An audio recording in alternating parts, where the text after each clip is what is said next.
Христианның атасысыз. Парламенттің ақсақалдарының қатарын толықтап қалдыңыз. Но жерде сіздің инилеріңіз біз талашып атабыз. Сол жерде сізді танымай атабыз біз ұншықпай отырғаныңызға. Бір-екі сөз сіз айтышыңыз керек.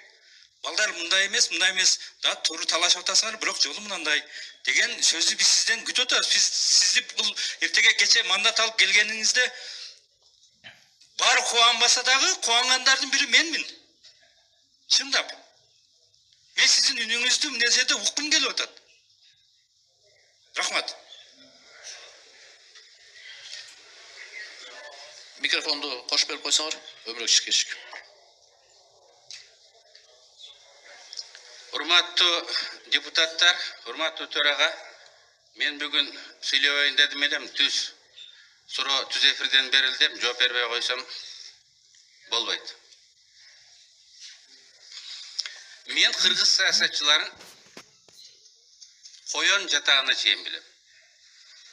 Алтынбек Жапаров ары кыйшайганда оюнда эмне бар экенин билем, бери кыйшайганда эмне бар экенин билем. Ким эмне үчүн сүйлөп атат, ким эмне үчүн сүйлөбөй отурат, аны да билем. Мен эле эмес, ар бириңер билип калдыңар. Ар бириңер билип калдыңар. Жакшы ниетти айтып, жакшы максатты айтканы менен эмне каалап тургандыгыбызды биз баарыбыз билебиз. Пофамильно анын желанияларын перечинин айтып бер десеңер, мен аны да айтып берем. Бирок мен азыр биринчи муну айткым келет. Урматтуу төрага, депутаттар ант бергенден кийин ыйгарым укугуна киришет. Азыр эки коллегабыз ант бергени турат. Президент ант бергенден кийин ыйгарым укугуна киришет. Ага чейин анат каралбайт.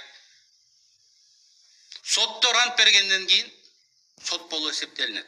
Ант бергенге чейин андай бийик жооптуу кызмат эч кимге берилбейт. Өкмөт кечиктирилбестен 2 жуманын ичинде ант берилсин деп Конституцияда жазылып турат. Бул эми созулуп кеткенде. Ушундай кыйын кезде, ушундай жооптуу чечимдерди кабыл алган өкмөт эмне үчүн бул Конституцияга колун коюп элдин алдына ант берген жок?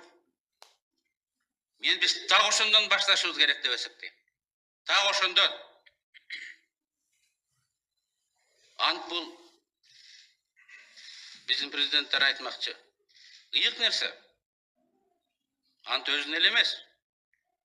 Керек болсо бала чакасына чейин антты бузса тиет. Биз